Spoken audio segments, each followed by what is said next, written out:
Alors voilà, donc les statistiques descriptives. On aura l'occasion de voir en statistiques descriptives. Tout d'abord, je vais vous présenter le plan sur lequel on va travailler durant les sciences de statistiques. Alors voilà, on commence par un chapitre introductif. Il s'agit de présenter les éléments essentiels ou bien le vocabulaire utilisé dans les statistiques et puis les éléments essentiels sur lesquels on se base pour faire une étude statistique. On va enchaîner par les séries statistiques à unidimension, ça veut dire qu'il s'agit d'étudier un seul caractère ou bien une seule propriété sur une population donnée. La troisième pardon, donc, sera à étudier les statistiques à deux dimensions, ça veut dire qu'on peut utiliser étudier deux propriétés en parallèle. Ensuite, nous avons, le temps permis, donc on peut traiter les indices et on finira par les séries chronologiques si il y aura une possibilité, bien sûr. Tout dépend du temps restant. Alors, je commence par une première chose. Qu'est-ce que vous connaissez sur les statistiques descriptives? Est-ce que vous pouvez me dire? Donc, merci en fait Voilà, concernant la prise de parole. Il y a un main à enlever, d'accord? Je ne sais pas si que vous avez vu un truc à côté du micro qui nous permet de faire ça.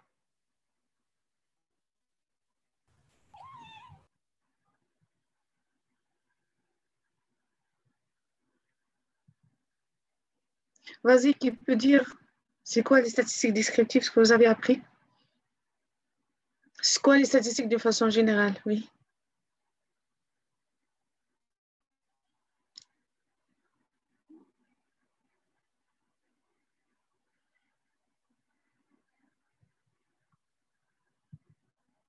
Vous avez une idée?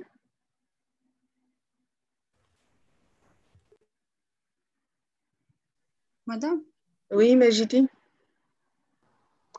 Alors, Madame, la statistique descriptive est une branche des statistiques qui regroupe beaucoup de techniques pour décrire un ensemble relativement important de données. Il regroupe la statistique, il se traduit en deux,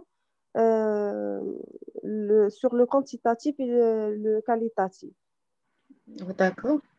On prend une autre intervention. Ilham, Chouisha. Madame, les statistiques descriptives, plutôt la statistique descriptive est un outil qui permet de résumer et synthétiser l'information, par exemple dans une série statistique, et puis mettre en évidence des propriétés et tirer ou plutôt suggérer des hypothèses. Par exemple, parmi les outils utilisés pour résumer ces données, on trouve par exemple des tableaux, des graphiques, plutôt des indicateurs. Exactement. Donc oui.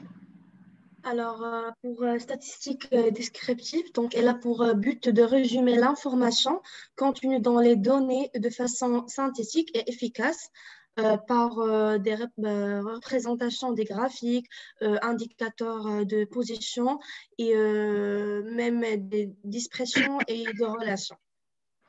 Oui, voilà, donc je m'arrête là par rapport à vos interventions. Oui, c'est bien ce que vous avez dit, et bien d'autres choses. Donc, en résumé, on peut définir les statistiques autant qu'un objet. Il a pour objet l'étude et à l'aide de traitements mathématiques, donc des nombres faits correspondant à l'observation d'un phénomène dans le but de rendre compte de la réalité et d'essayer d'expliquer et d'aider la prise à la décision. Ça veut dire quoi? Ça veut dire qu'on va utiliser quelques éléments mathématiques, quelques outils mathématiques qui nous permettent de traiter plusieurs phénomènes. Bien sûr, dans l'objectif, comme vous avez dit, par rapport aux attentes que vous avez pour les statistiques, donc il y a des problèmes qu'on résout à l'aide de ces outils mathématiques. Donc, en utilisant tout ce que vous avez dit, les graphiques, des calculs, des estimations, des interprétations, des analyses, des logiciels même parfois. Voilà, donc c'est l'objectif finalement, c'est de trouver des solutions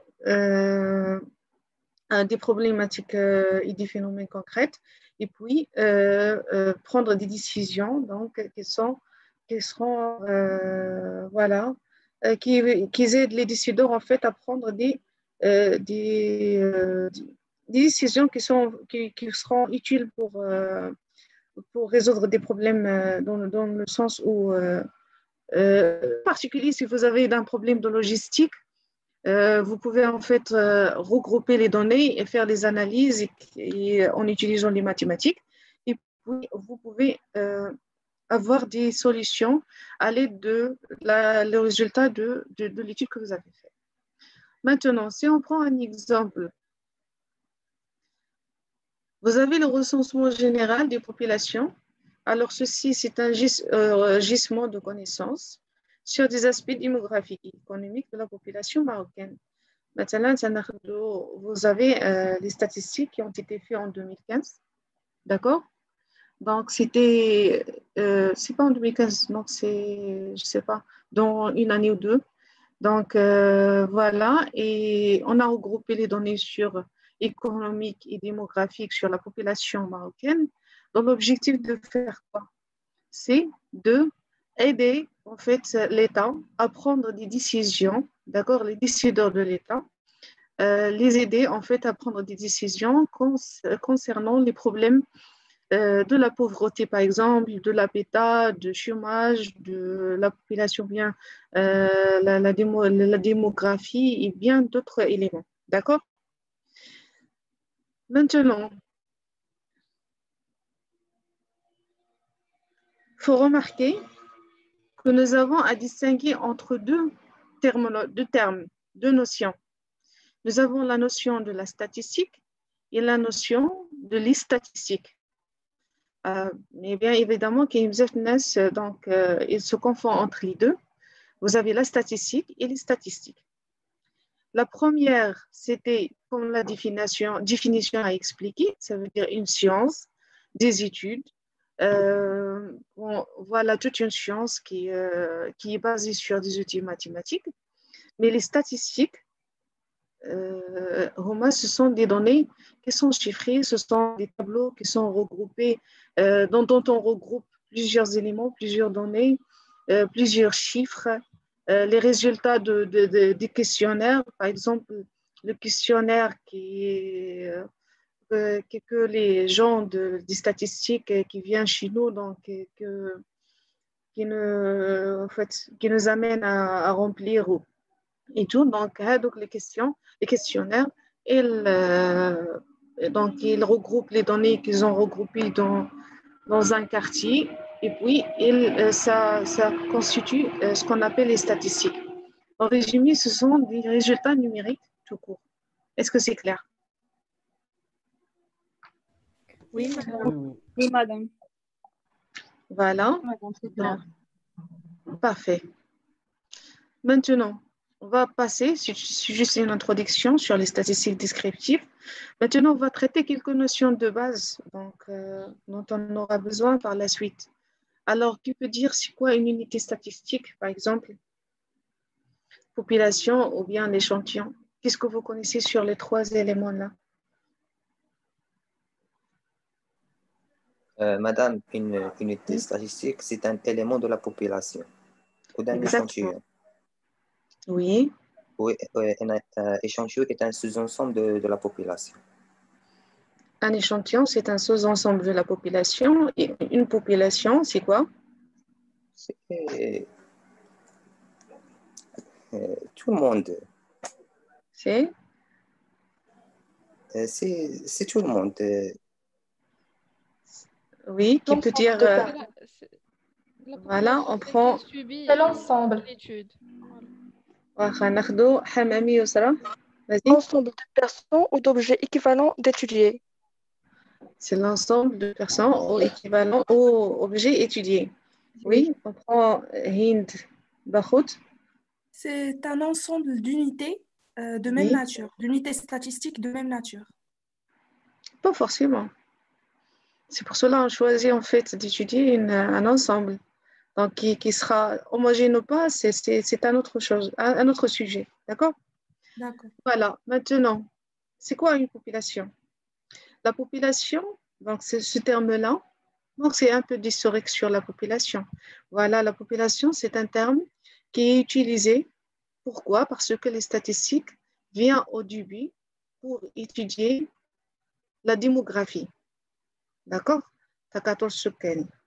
Et la démographie, c'est quoi? C'est une étude de la population humaine. C'est pour cela que vous entendez parler de la population comme étant un terme qui rentre dans les notions de base de la statistique. Mais la population en sciences de statistique, c'est tout objet statistique étudié. Tout objet. Peut-être ce sont des individus, peut-être ce sont, par exemple, ce sont des voitures, peut-être ce sont des étudiants, peut-être ce sont des ménages, peut-être, je ne sais pas. Donc, c'est tout objet sur lequel porte une étude. On l'appelle, c'est la population. Maintenant, la population est constituée par des unités statistiques. Ce sont des éléments. Ça veut dire quoi? Ça veut dire que la population, elle est constituée par des éléments qui s'appellent des individus ou bien unités statistiques. Un ensemble d'individus, en d'autres termes, un ensemble d'individus constitue ce qu'on appelle la population. Est-ce que vous avez compris?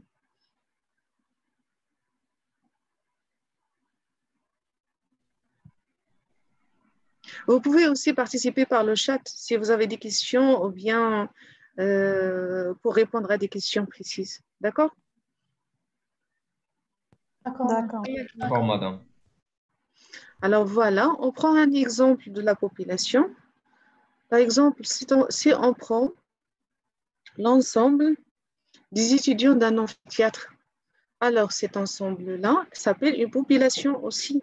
Et chaque étudiant s'appelle une unité statistique ou bien un individu. D'accord? Maintenant, si la population elle est très grande pour l'étudier, on prend ce qu'on appelle un échantillon. Et un échantillon, c'est un sous-ensemble de la population. Donc, on prend un échantillon, un petit ensemble, donc, sur lequel on porte une étude et on effectue une étude, c'est la population, elle est très grande. Ça veut dire, si on veut résumer les trois notions, donc vous avez le schéma suivant, la population, donc elle est représentée par un rectangle gris, donc ça veut dire vous avez toute la population, et vous avez des échantillons. Je prends l'échantillon 1, c'est celui-là, ou l'échantillon 2, c'est celui-là. Donc, ça veut dire que ce sont des petites sous-ensembles, ce petit ensemble, ou bien des sous-ensembles dans l'ensemble global. Et la population, l'ensemble global, elle est constituée par des unités.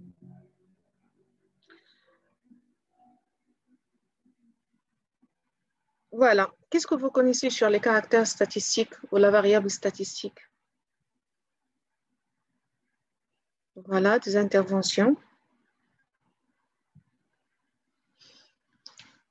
Est-ce qu'il y a quelqu'un qui peut nous expliquer ou bien nous donner une idée sur c'est quoi les variables statistiques ou bien les caractères? Madame, le caractère ou plutôt la variable statistique, c'est ce qu'on observe sur chacun des individus sur une population. Oui, d'autres interventions?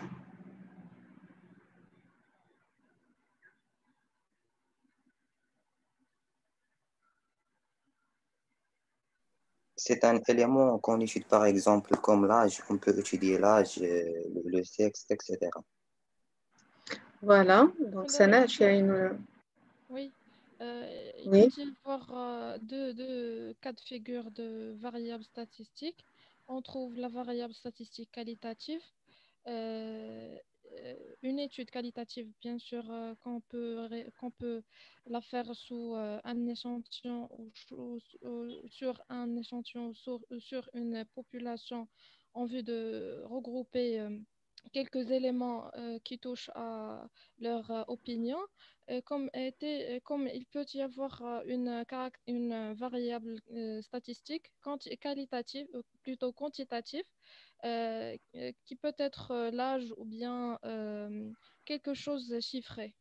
D'accord. Tu peux rajouter quelque chose?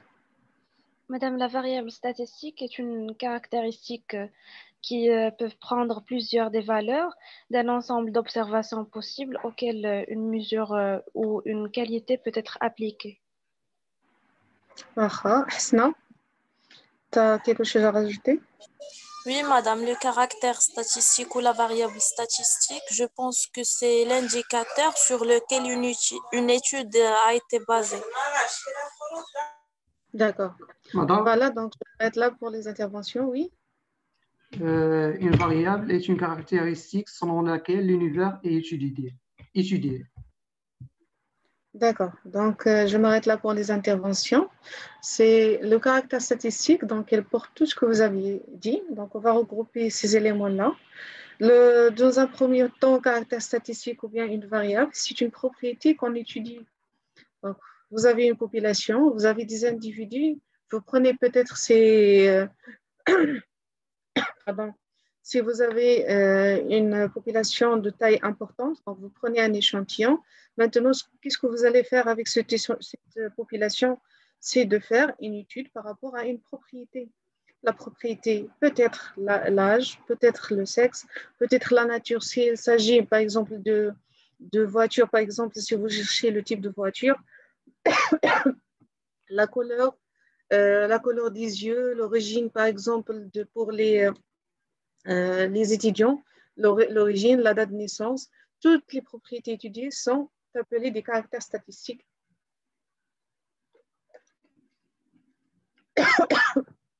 Pardon. Maintenant, ça veut dire que on va écrire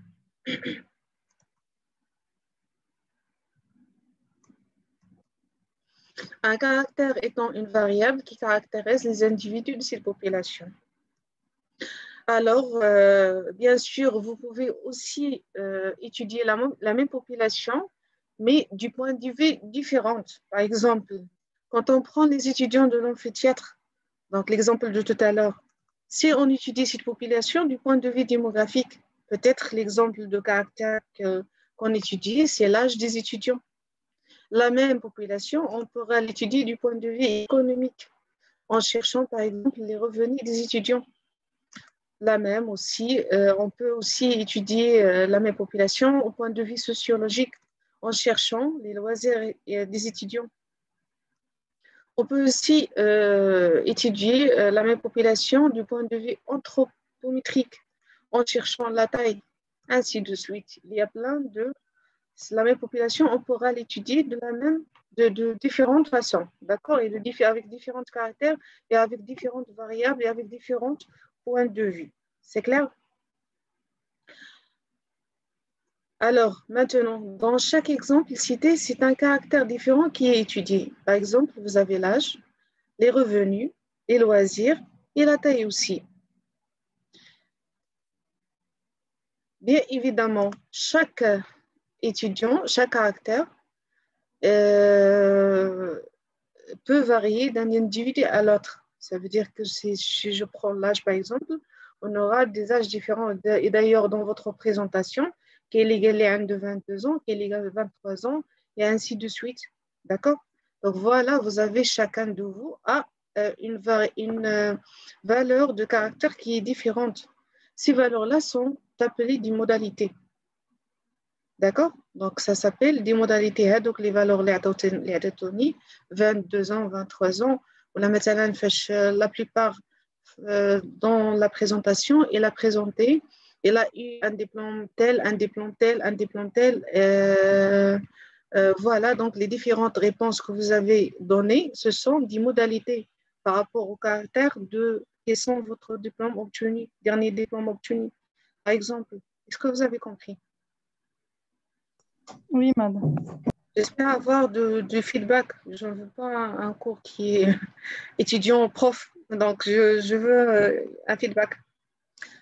Voilà. Donc, par exemple, quand on prend la population des étudiants d'un amphithéâtre, et lorsque le caractère étudié, c'est l'âge, les modalités sont 18 ans, 19 ans, 20 ans, et etc. Quand on prend les voitures, par exemple, on peut étudier le caractère de la couleur. Les réponses que j'aurai, c'est bleu, vert, blanc, etc.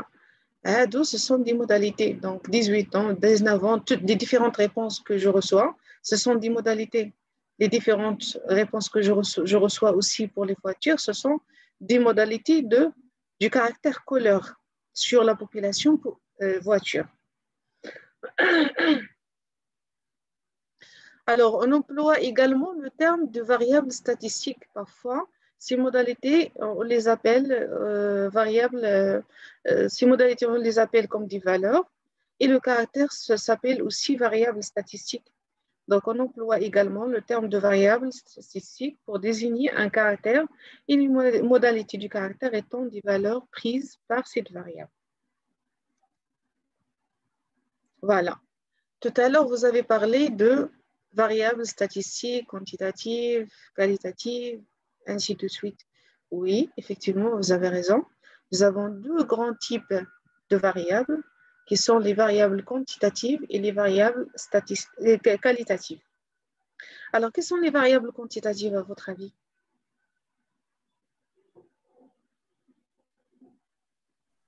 Quelque chose qui peut prendre un chiffre, comme l'âge, la taille.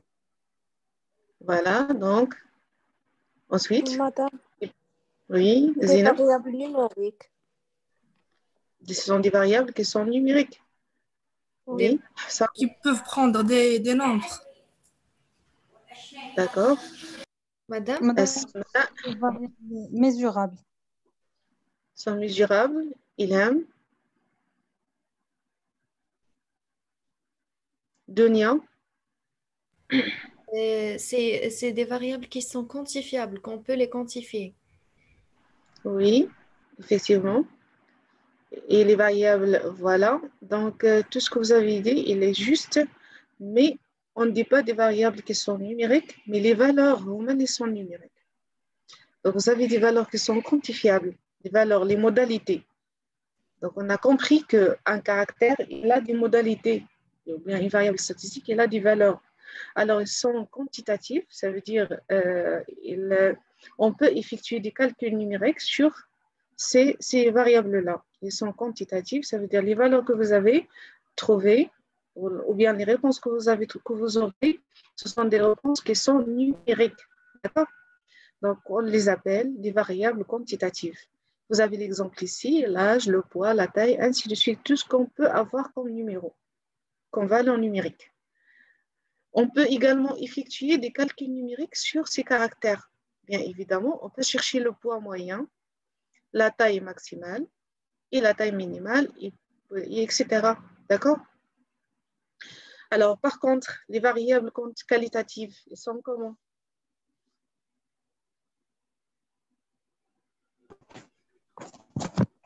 Madame? Ils sont désordonnés. Ils sont? Madame, ce sont des caractères non mesurables. Par exemple, la couleur, le sexe, le secteur d'activité, etc. Donc, les réponses, ça veut dire les valeurs que vous allez avoir, ce sont des valeurs qui sont désordonnées. Non mesurables.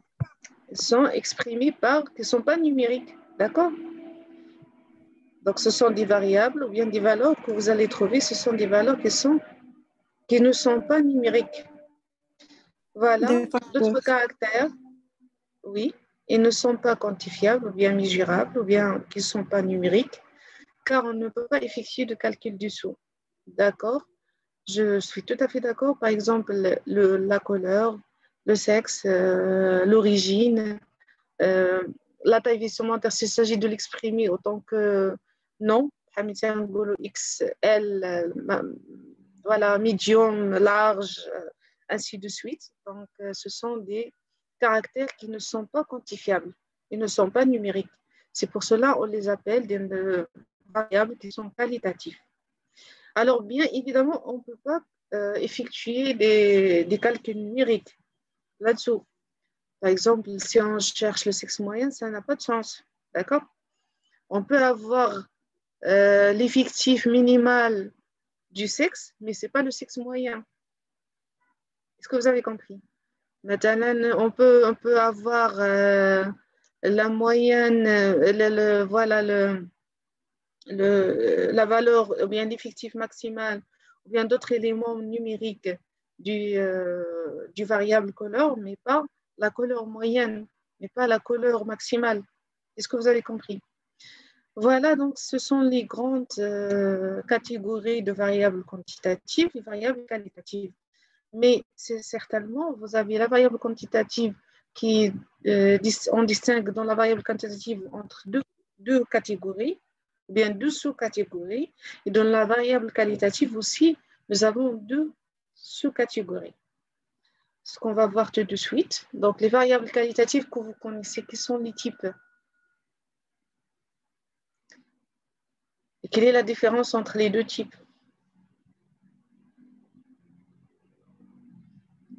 Oui, Othman? Madame, on fait distingue entre deux types de caractères quantitatifs. On dit il est discret lorsqu'il ne Qualitative. prend... Je commence par les qualitatifs. Oui. Qualitatives, les variables qualitatives.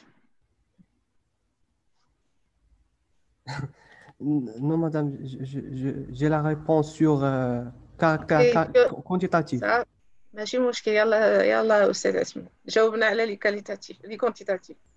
Vas-y. On peut distinguer entre deux types de caractères quantitatifs. Il dit discret lorsqu'il ne prend que des valeurs isolées, par exemple le nombre d'enfants par famille. Et il dit continu lorsqu'il peut prendre théoriquement toutes les valeurs, par exemple la taille ou bien le temps. Oui. Qualitatif. Ilham? Madame, les variables qualitatives se subdivisent en deux grands types. On a les variables nominales et ordinaires. Madame, nominale, par exemple, on trouve par exemple le nom des personnes, la couleur, etc. Et le deuxième type qui est l'ordinal, par exemple, on désigne le rang ou plutôt la préférence, quand par exemple, on dit par exemple le moyen, un peu, beaucoup, etc. Oui. Qui peut rajouter quelque chose? Qui veut rajouter quelque chose? Voilà. Donc, oui, tout à fait raison. Donc, vous avez la variable qualitative. On distingue entre deux types de variables qualitatives, soit les variables ordinales et la variable nominale. Alors, vous voyez dans vos réponses tout à l'heure et dans les exemples que nous avons étudiés jusqu'à présent, vous avez des réponses, par exemple, sur le type de la couleur des voitures, par exemple. Alors, cette variable donc, a pour valeur qui sont nominales. Ça veut dire quoi nominal? Donc, ils sont exprimés par des mots, mais on ne peut pas avoir un ordre ou bien une hiérarchie. On ne peut pas dire la voiture qui a de couleur bleue, il est meilleur que la voiture que de couleur gris, ainsi de suite. Donc, la couleur, c'est quelque chose qu'on peut ordonner, d'accord? On peut ordonner du point de vue préférence. Chacun a son goût. Au niveau des mots, il ne s'agit pas, il n'y a pas d'une hiérarchie, il n'y a pas d'un ordre. D'accord? Mais par contre, quand on parle de la mention, par exemple, la mention de bac ou bien la mention de la licence, ainsi de suite, vous avez très bien, assez bien, bien, au niveau de... Donc, si la question il est posée sur un problème de satisfaction, si vous êtes satisfait, vous allez dire je suis très satisfaite. Il est meilleur que dire ne pas être satisfait. D'accord? Donc, voilà. Donc, dans ce cas-là, vous avez des modalités qui sont à hiérarchie ou bien ordonnées et qu'on appelle des modalités ordinales. Alors, on peut dire c'est lorsqu'on demande un échantillon de personnes ce qui vaut pour elles un parfum. Plus précisément, elles doivent cocher une des cases suivantes, soit aventure, sensualité, ou bien confort, ou bien nostalgie. Donc voilà, vous voyez ici qu'aucun comparaison ni à hiérarchisation voilà, qui figurent dans ces réponses-là. Par contre, quand il s'agit de variables qualitatives ordinales, un questionnaire, par exemple, qui va être posé sur un nombre, une population de consommateurs pour évaluer leur addiction ou bien leur niveau de satisfaction par rapport à une prestation. Vous avez nul, médiocre, moyen, assez bien, très bien, excellent. Donc, il s'agit bien d'une hiérarchie ou bien de deux réponses qu'on peut les ordonner. Dire quelque chose qui est en fait moyen, ce n'est pas de la même façon que de dire qu'il est excellente. Voilà, concernant la quantitative, variable quantitative, vous avez aussi donné une réponse juste. Quand il s'agit de variables qui est exprimée par un nombre fini, il s'agit d'un variable qui est quantitatif discret. Mais quand il s'agit de répondre avec des réponses qui admettent une infinité de valeurs, il s'agit d'une variable qui s'appelle une variable continue. Ça veut dire les caractères discrets sont ceux dont le nombre des modalités est fini et dénombrable. Exemple, le nombre de pages d'un livre, le nombre de personnes dans une famille. Voilà, on voit bien qu'il s'agit d'une variable qui est discrète, puisque la réponse sera donnée par un nombre qui est fini, isolé et dénombrable. Par contre, une variable quantitative, donc lorsqu'il s'agit des caractères qui sont exprimés avec une infinité de modalités, ou bien qui peuvent avoir une infinité de valeurs. Donc, à titre d'exemple, vous avez la taille, le poids, ou bien les revenus de ménage. Voilà, c'est une variable qui est continue. Est-ce que c'est clair jusqu'à présent? Oui, madame. Oui, madame. Oui, madame. D'accord. Alors, en passant maintenant aux éléments qui nous permettent de faire des calculs, à savoir les effectifs et les fréquences. Alors, d'après vous, c'est quoi les effectifs? Représente quoi les effectifs?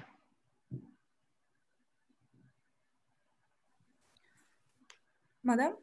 Oui, je vous écoute. L'effectif, c'est le nombre d'individus ayant une valeur de la modalité. L'effectif, c'est le nombre des individus ayant une valeur de la modalité. D'accord. D'autres réponses? C'est l'ensemble sur lequel porte l'étude. C'est l'ensemble sur lequel porte des l'étude. individus. Ça s'appelle comment? Ça s'appelle Oui. comment? L'ensemble sur lequel porte l'étude. Ça s'appelle comment? C'est la Population. population. Oui, vas-y, Mehdi. Oui, Pour oui, toi, c'est là. quoi l'effectif? Ah, c'est toi qui... Oui. Tu viens de parler? Oui. Ensuite, quelle est une autre réponse par rapport aux effectifs? Madame, c'est un Oui, nombre Omaïma. réel d'individus qui constitue un groupe d'études. Voilà, c'est tout d'abord, c'est un nombre, d'accord? L'effectif, c'est un nombre, ça veut dire c'est la taille de la population étudiée, ou bien c'est la taille de l'ensemble des individus sur laquelle elle est portée une étude, d'accord? Voilà, l'effectif total est le nombre d'individus appartenant à la population statistique étudiée. Et bien évidemment, on la note souvent par la lettre N. Exemple, considérons un groupe comprenant 30 étudiants et observons l'âge des étudiants dans cette population.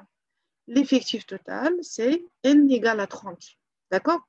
Donc, puisque l'étude est sur la population des étudiants, donc c'est un ensemble qui comporte 30 éléments, ou bien 30 individus, ça veut dire que N égale à 30. Est-ce que c'est clair? Oui. Oui, Oui, madame. maintenant, on va passer à l'effectif. Effectif d'une modalité. C'est quoi effectif d'une modalité? Ou bien les Madame, effectifs partiels? c'est les réponses qu'on a obtenues auprès de la population, bien du nombre qu'on a posé les Les questions. réponses qu'on obtient, elles sont appelées comment? Modalité. C'est modalité. Mais l'effectif de la modalité, c'est quoi? Les données. C'est pas les données, non? Quelqu'un Non, d'autre? c'est les personnes. C'est? Caractère. Pardon? Madame, c'est le Caractère. nombre d'individus qui présentent cette modalité. Exactement, c'est le Chaque nombre des caractère. individus. C'est le nombre des individus qui présentent cette modalité. D'accord? Vous avez l'effectif total qui est représenté par le n. Mais maintenant, si vous avez chaque valeur ou bien chaque modalité, vous comptez le nombre des éléments qui répondent à cette modalité-là. Ça s'appelle l'effectif partiel. Et ça se note de la façon suivante. Regardez.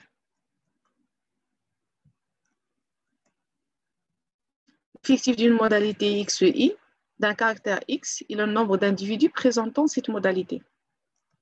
Alors, on reprend le même exemple. On la note souvent par NI. Il y aura d'autres notations. Il ne faut pas avoir de problème de notation. Il faut comprendre le principe.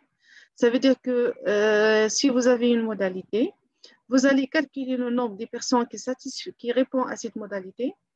Donc, ce nombre-là sera noté avec NI dans la suite de notre cours. Alors, on reprend le même exemple de tout à l'heure, l'exemple des étudiants, de 30 étudiants, d'accord? Et on va essayer en fait de présenter les nombres de modalités, l'effectif total et les effectifs partiaux, d'accord? Ça veut dire l'effectif qui est associé à chaque modalité. Donc, tout d'abord, la première information qu'on va noter dans ce tableau est l'effectif de chaque âge observé. Donc, il s'agit tout d'abord d'observer l'âge des étudiants du groupe de 30 étudiants. Alors, je pose des questions ici. Quelle est la population étudiée, à votre avis, dans cet exemple? Les 30 étudiants. Exactement. Et la taille de la population, elle est égale à combien? 30. 30 ici. 30. Quelle est la propriété ou bien le caractère ou bien la variable étudiée?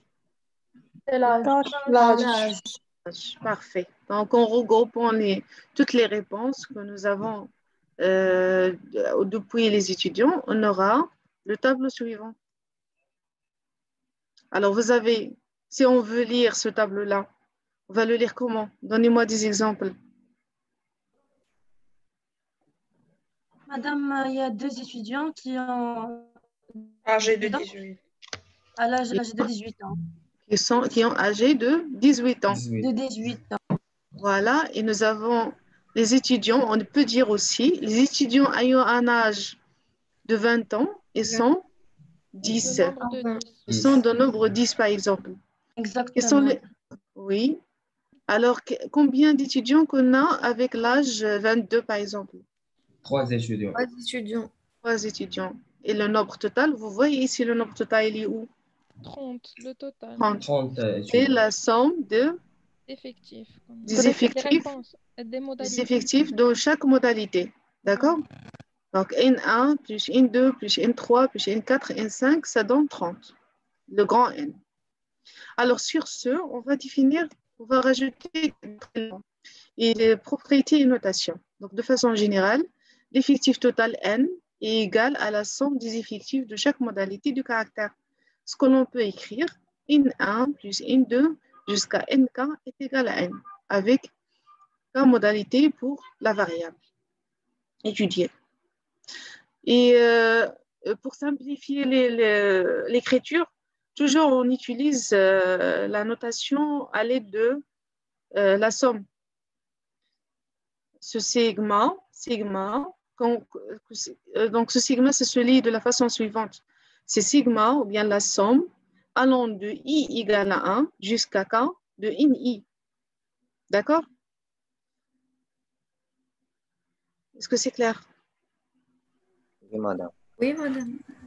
Parfait. Voilà, donc on va donner quelques propriétés. Voilà, la somme de, tout d'abord, la somme de allant de i égale à 1 jusqu'à k, de ni égale à n. Il suffit d'écrire comme ça pour dire que c'est la somme de toutes les effectifs de modalité, de chaque modalité xi, qui donne la somme totale ou bien la taille de la population. Alors, oui, on passe aux fréquences. C'est quoi la fréquence, à votre avis? Si vous vous souvenez de ça, à partir de ce que vous avez déjà appris. Bien sûr, pour ceux ayant eu l'occasion de voir ça.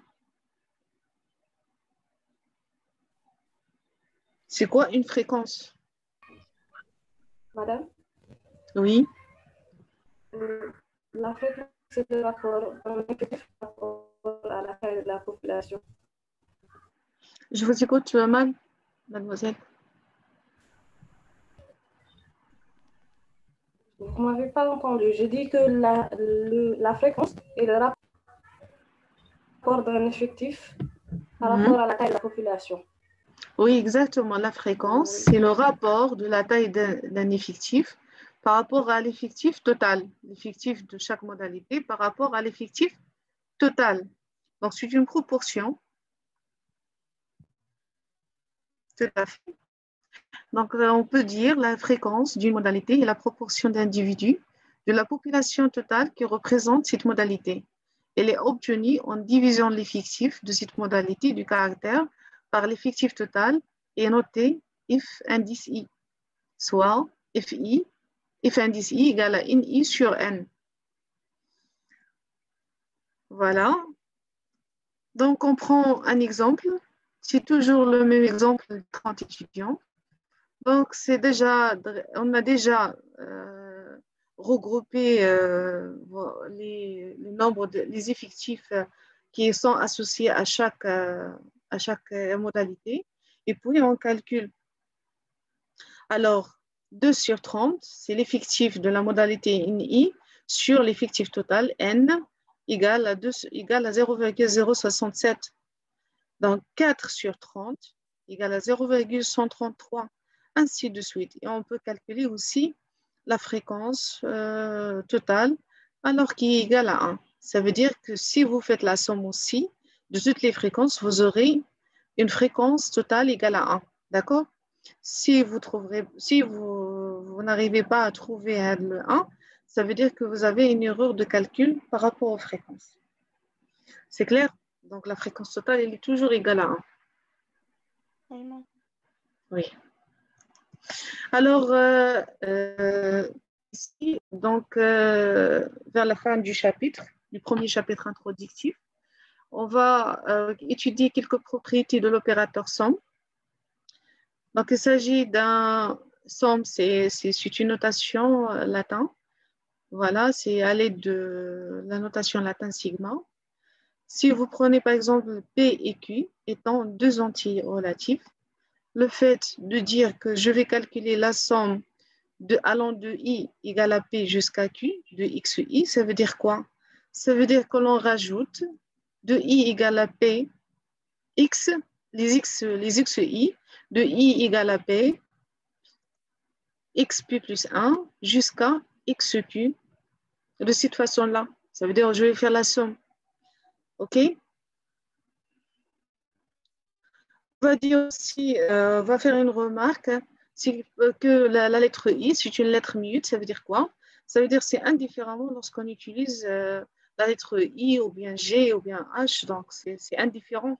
Mais l'essentiel, c'est de faire la somme de cette façon-là. Donc, en faisant rajoutant les éléments de X et I, de P égale à 1, de P jusqu'à Q. Nous avons une autre remarque par rapport à quand il y a une ambiguïté sur le domaine de variation de I, celui peut être omis. Ça veut dire quoi? Ça veut dire que je peux écrire la somme de I égale à 1 jusqu'à n, x de xi, égale à, ou bien la somme de I égale de xi, ou bien j'écris tout court la somme des xi. Ça veut dire, lorsque je connais très très bien le domaine, il n'y a pas d'ambiguïté, il n'y a pas de problème. Donc, je peux écrire tout simplement la somme des x de i.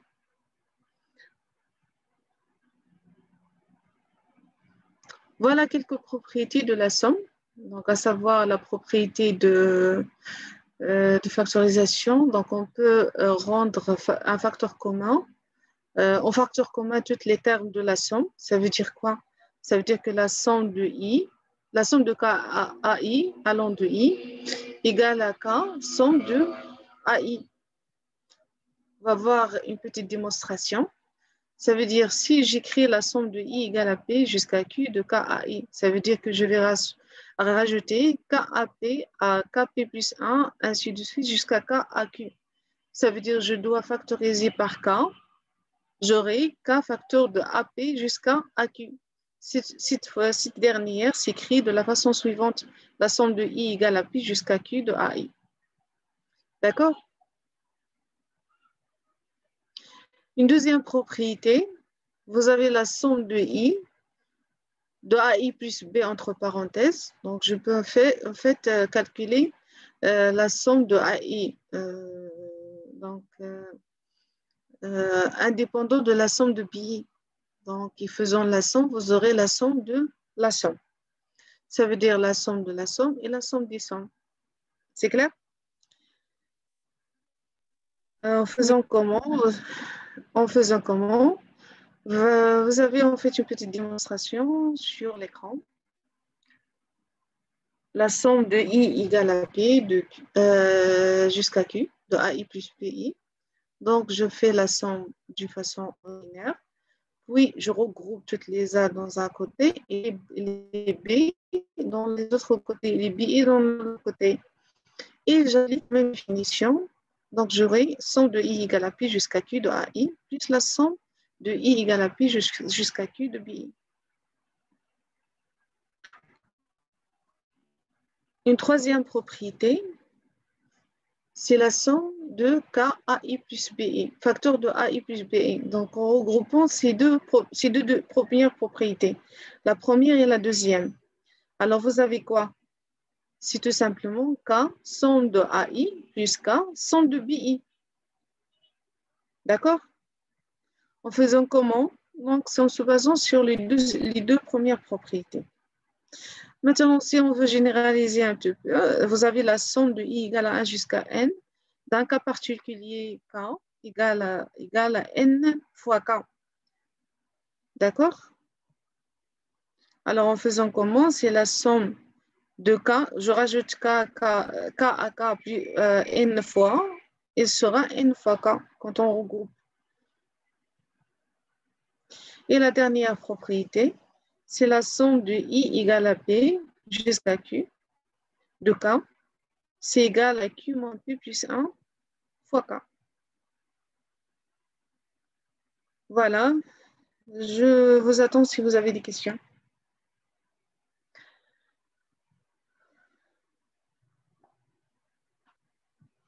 C'était clair. Donc, quelles sont vos remarques par rapport à la première séance? C'était clair, c'était rapide. Est-ce que vous arrivez à suivre? Surtout Oui, pour madame. les gens. Oui, madame, c'est clair.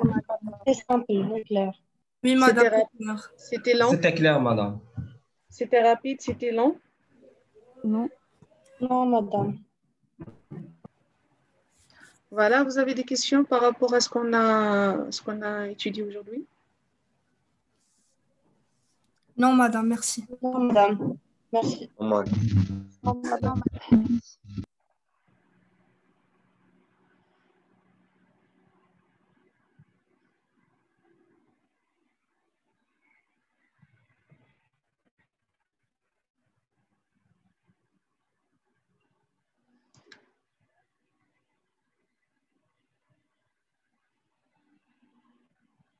Voilà, la prochaine fois, on aura l'occasion de voir. Donc, je prends le chat si vous avez des questions. Non. Bonjour, madame. Voilà, Kadir Mohamed, présent, pardon. Madame, j'avais des problèmes techniques de connexion qui me permettent. En fait. OK. Voilà, donc vous pouvez laisser aussi des commentaires sur le chat. Il n'y a pas de souci. Maintenant, on aura l'occasion de voir la prochaine fois, si vous avez tout compris. Il n'y a pas de questions. On aura l'occasion de voir la prochaine fois, ou bien d'étudier.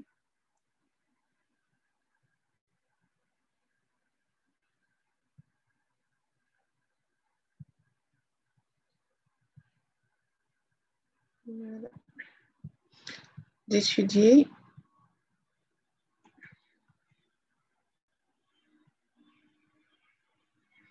Les statistiques descriptives univariées.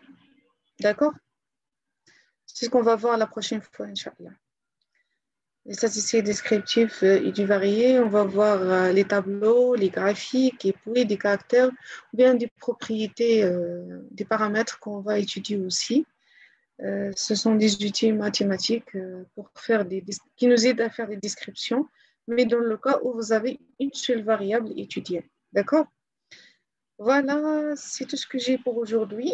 Donc, je vais vous envoyer en fait l'image qui représente le travail demandé, le rapport. D'accord? Et puis, si vous n'avez pas de questions, donc je vous dis à la prochaine fois. Merci beaucoup, madame. Merci à vous. Merci beaucoup, madame. Merci à vous. Merci, madame. Merci, madame. Merci. Merci, madame. Au revoir. Merci, au revoir. Au revoir. Au revoir.